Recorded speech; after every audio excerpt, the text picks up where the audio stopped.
Hey mamas, this is Playfully Faithful Parenting, and I'm your host, Joy Wendling. I'm a seminary grad and children's and family minister turned stay-at-home mom to my 5 girls. Spiritual parenting is my calling, and it's my passion to help other mamas disciple their kids using the power of play and their own authentic daily walk with Christ. If you're a mama who wants to introduce your kids to Jesus and watch as the Holy Spirit transforms their lives, this is the place for you. I'm so glad you're here. So let's dive in and see how we can partner with God today. Hello, mamas, and welcome to Playfully Faithful Parenting. It is time for Mama and Jesus time, and so grateful you are here. And we are going to look at Isaiah today. And Mama, I just want you to feel so encouraged by our verse today. We are looking at Isaiah 52:7. You've probably heard it before, and maybe you've considered it in the realm of parenting, but maybe you haven't. And so I just pray that you would have fresh eyes and fresh ears for this verse today, that you would just hear this verse and be blessed and encouraged and feel beautiful in a new way today. So it says, "How beautiful on the mountains are the feet of the messenger who brings good news, the good news of peace and salvation, the news that the God of Israel reigns." That is you, Mama. If you are pursuing Christ, and if you are teaching your kids to pursue Christ, then you are a messenger who brings good news. And that means you've got beautiful feet. You, and not just your feet, but you are beautiful. And it is because not of what you look like, but because of the message that you are bringing to your children. Free. And I want to break this down and look at this verse a little bit deeper and to different aspects of this message that we have the opportunity to share with our kids. So the first part, it says, who brings good news. Good news, the gospel, is another word for good news. And what is the good news? This says the news that the God of Israel reigns. Yes, God reigns. He is in control. But now that we are on this side of the Testaments, we are in the new, we are living past the Old Testament. We are living AD, we are living after Christ. We have even more good news, and we get to take that little G that's here in Isaiah and put a big G on it. It is good. It is so good. And that is the news that Christ died for us and rose again. He didn't just die for us and stay there. He rose again. And mamas, it can be a challenge to bring the fullness of the good news when you don't share the bad news. And this can be difficult, right? We don't want to tell our kids, you're a sinner. Without Jesus, you're going to hell. Like, no, that's not what we want to tell our kids, but there's truth in that. And we do need to find a way to lovingly tell our kids the truth, because the good news is only good because there was bad news. And so I'm not saying, tell your 2-year-old they're going to hell. No, please. But we do need to be transparent with the reality of sin. And we need to tell our kids about sin and the broken fallenness of the world. And our kids need to know that they are a part of that. And then it can be really natural places to add this into your day when your kids mess up or when you mess up. So that by sharing those times when you mess up, you're showing that you're a part of that problem. And it doesn't feel so condemning to your child. It is we. We together are broken. We together need Jesus. We together have sinned and fallen short of the glory. We, not you. The you is what feels judgmental and condemning and shaming. The we is filled with empathy and understanding, passion and hope, because we together know the hope of Jesus.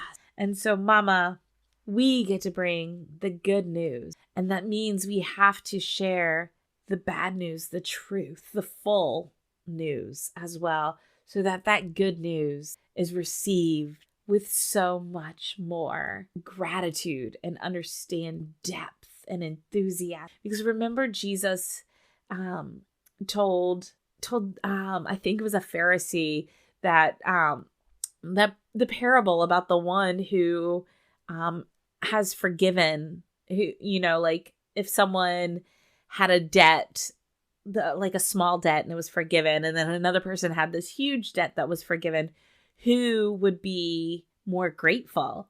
And the one with the large debt. Well, yes. And so we have to understand the debt, right? To really be able to appreciate the gift that Jesus is and that he offers to us. And so how beautiful on the mountains are the feet of the messenger who brings good.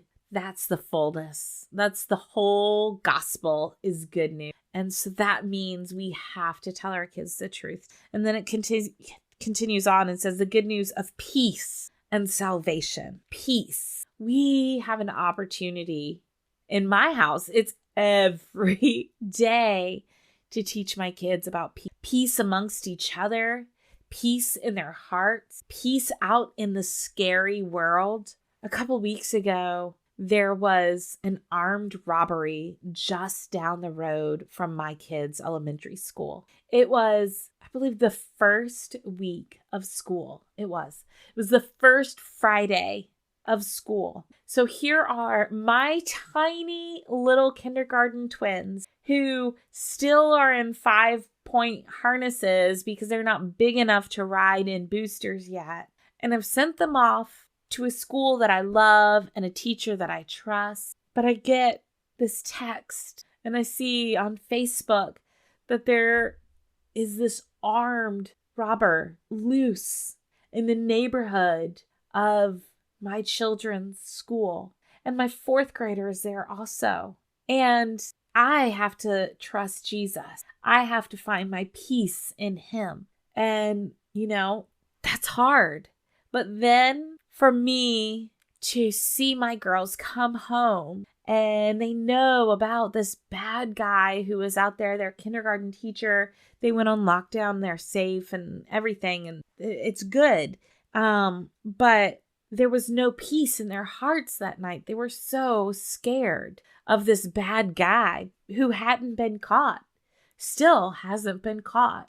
And yet they're so scared. There's no peace for them. They can't sleep in their rooms. They don't want to be alone. They want to stay with us. They want to make sure every door and window is locked. And when we tell our girls about Jesus, one of my twins says, then Jesus can come out of my heart to protect us. She knows that Jesus lives in her heart. She has asked him there, and she knows that he lives there. But there's still this childish,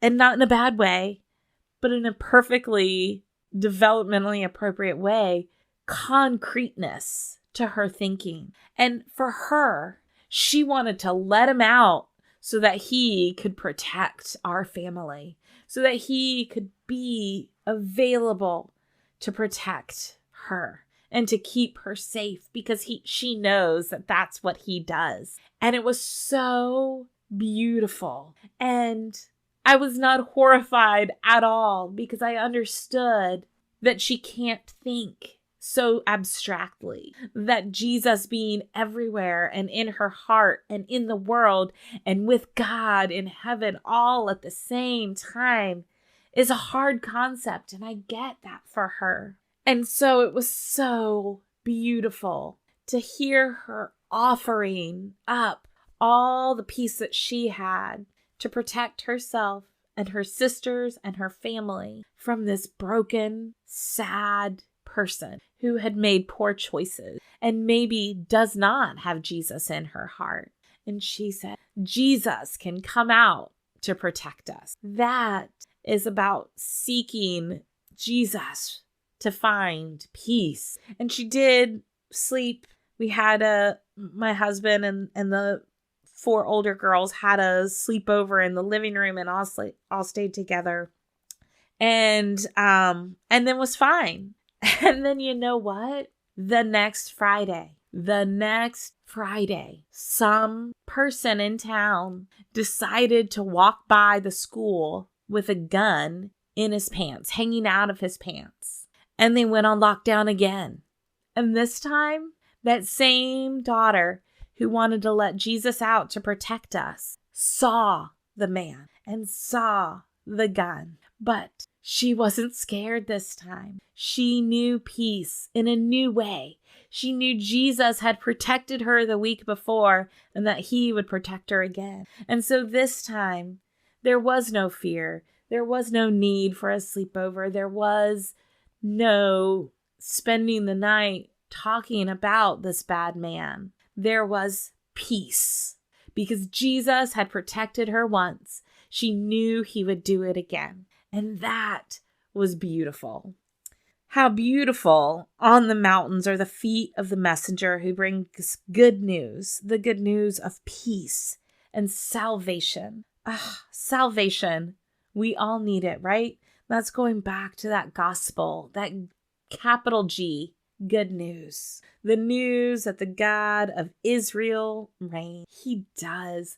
Mama, let him reign in your family. Let him reign in your heart. Trust him and let your being a messenger of the good news speak truth and life and strength and wholeness into your own heart this week. So here's how I want you to play this week. If you can, go get a pedicure if it's something that you enjoy.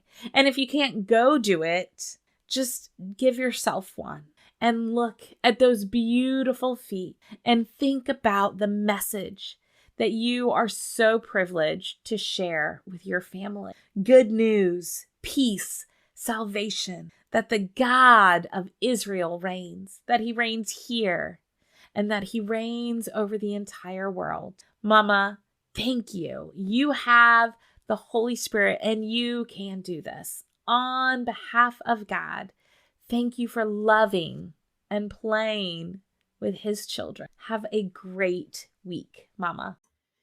It can be hard to share the good news with our kids. It's hard to tell them about sin and brokenness. It's hard to even put into words, especially developmentally appropriate words, the amazing gift that Jesus offers us through his death and resurrection. Mama, it isn't meant for you to go this alone. If you would like for me to come alongside you, or even just talk about what it might look like for me to come alongside you, brainstorm with you, pray with you, give you tips, and process different conversations you've had, it would be my honor and privilege to do that. So book a free consult today. The link is in the show notes, or you can go to createdtoplay.com/free-coaching and sign up for a free 15-minute Zoom call. And I would love to find out how I can better serve you. Bye, Mama. Well, mamas, that's it for today. Thanks for joining me on Playfully Faithful Parenting. I'd love to keep the conversation going over on the socials. You can find me on Instagram, Facebook, and Twitter. If you felt encouraged or equipped by today's show, do me a favor and leave a review. I can't wait to hear your story. Till next week, keep playing and pointing those littles to Christ.